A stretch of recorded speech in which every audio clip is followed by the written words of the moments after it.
And we're back, small town cross country. Here we have the Blountstown home meet. This is a special meet. It's a big meet, and it's got a great course. And here we see, I expect the guys to take it out really hard here. You got the guys from Rickards in this race. They typically take it out hard, but don't count them out. They got some good times this year. Also right here, the kid from Laurel Hill, he usually takes it out hard. And also, I really expect the kid from Malone to work up through this. He usually takes it out hard. He likes to run from the front. And I think he's going to have a good showing here. I haven't seen him run on heels, but nonetheless, you can't stop a good runner no matter the course. There's also a kid in this race from Highschool. I expect him to kind of work up through this, Chance Thornton. He's got some good times coming in. He's actually the top runner coming into this race. But you never can tell at this point in the season. It's a cooler day. It's a little windy. But again, Blountstown has the home field advantage here. And I spoke with them before the race, and they're going to do a pack running the first couple miles and slowly start picking some of these guys off because, as you can see here, they're taking it out hard. It's a downhill first half mile, so I expect this to be really quick. And I mean, you see them already starting to string out a little bit here in the beginning. Rickards got a nice little team pack running here. They're pushing the pace out. It looks like they're slowing just a little bit. We're coming up on the half-mile marker here. The kid from Jay still there, the kid from Malone. You got 3 kids from Rickards still there. And I see a kid from Weewa as well.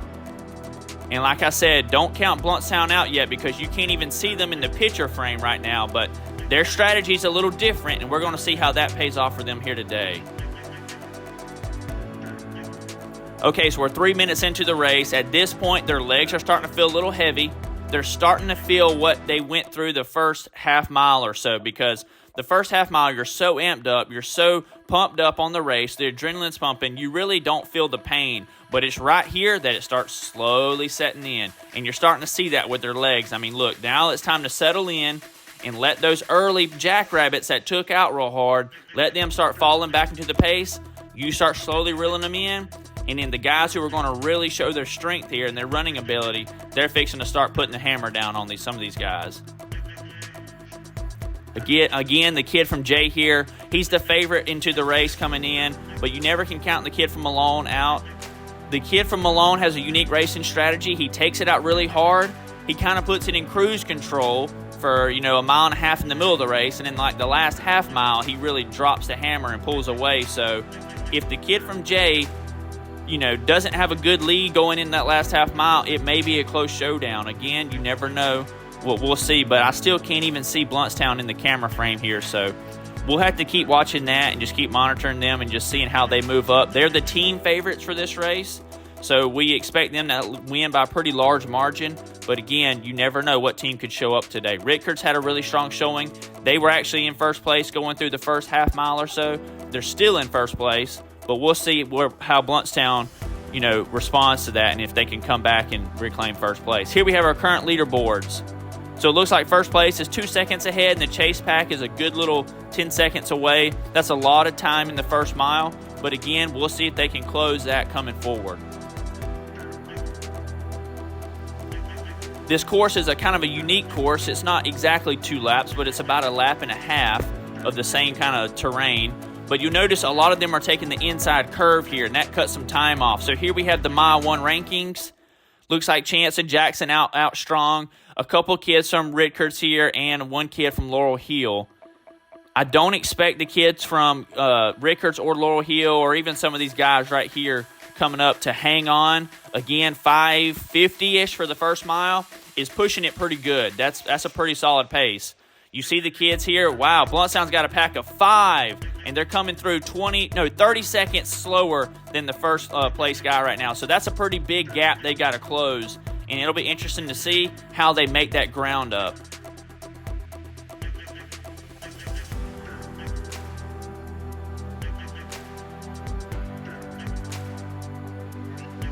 So it's at the mile marker right here. Again, we talked about how through this point you're really starting to feel the repercussions of the early pace that was really pushed. And a lot of these guys, they're hurt and they took it out way too hard, which is just stereotypical of, smaller town cross country or even any kind of cross country, taking it out way too hard. But these guys right here, They took it out hard, and they're still running hard. He's got a really big gap here. Wow, you see it's opened up. He's opened up second place a little bit.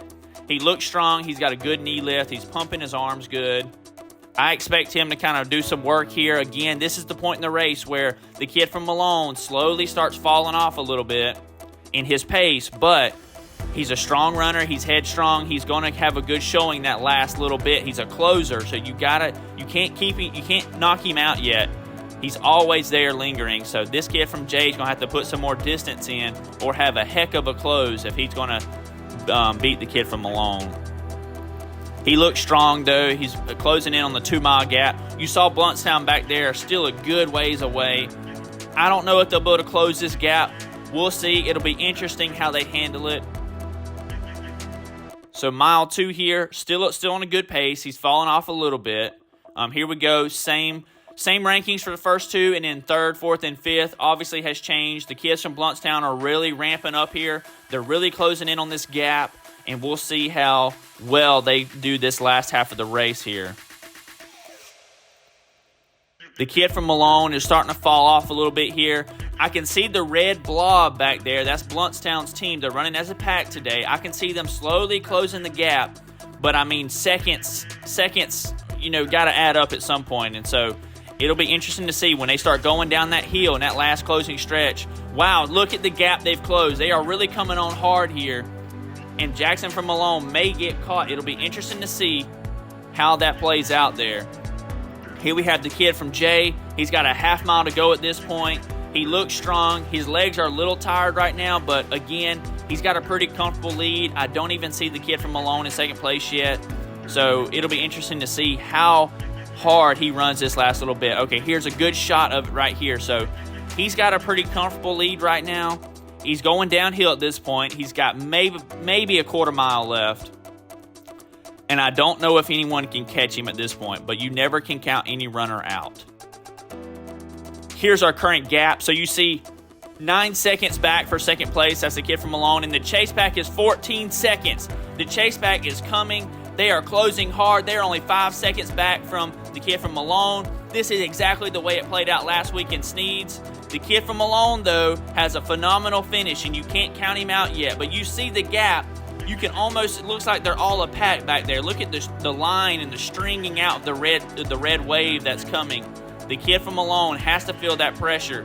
The kid from Jay looks to be pretty comfortable. I don't expect anyone to run him down here. They're going up this hill. It's at this point in the race, if I was in a pack, I would certainly attack. You have the uphill advantage. Uphill is a great place to attack. And I don't know if Blountstown's going to capitalize on this good place to attack here. I think they waited too late. But again, they executed a phenomenal racing strategy, and they kept it pretty consistent throughout. The kid from Jay here maybe has another minute left of racing. Again, no one looks like they're going to catch him. He looks strong. He was the pre-race favorite. He came in, and he looked strong from the beginning. He knew when he took charge that he probably wouldn't be looking back anymore. The kid from Malone, he's a young kid. He's only a sophomore. He's got a lot of bright future running across country. And it'll be interesting to see if he can close any of this gap right here. Here you go, mile 3 rankings. Not much change from mile 2. You see James has actually moved up, though. It'll be interesting to see if Hunter can close in and how Hunter and James kind of battle this out right here. But the kid from Malone, obviously the kid from Jay is going on to the home stretch here. So he'll probably go in and win this race pretty easily. But the kid from Malone, I can see Blountstown. I don't know if I can believe they'll close the gap right here with 100 yards to go. But again, you never know. The kid from Malone, wow, he's hurting right here, but he's still fighting. And here comes the red wave of Blountstown. Here we go. We have Austin. Here comes Alex. Here comes James. So James actually was able to make up some ground that last little bit. And here comes a kid from Weewa. Yeah, that's Aiden Evans from Weewa. He's had a phenomenal run today. And here we have Hunter Schuler. So Blountstown had a really good showing. It looks like they're probably going to wrap up the team standings again. Not all 5 have been come in yet, so we don't know the exact count. Malone just had their second runner in. He's running hard. Here comes Jay with their second runner. So Blountstown already has 4 in, so they just need one more for the team spot. So it'll be a nail biter here. Here comes another runner from Jay right here. So that's 3 for them. But here comes your 5th runner from Blountstown, and he is hauling.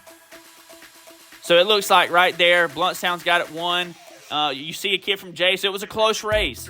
But nonetheless, it was a good race. And Blountstown home meet did not fail us again. It's been a great meet. See y'all at the next one.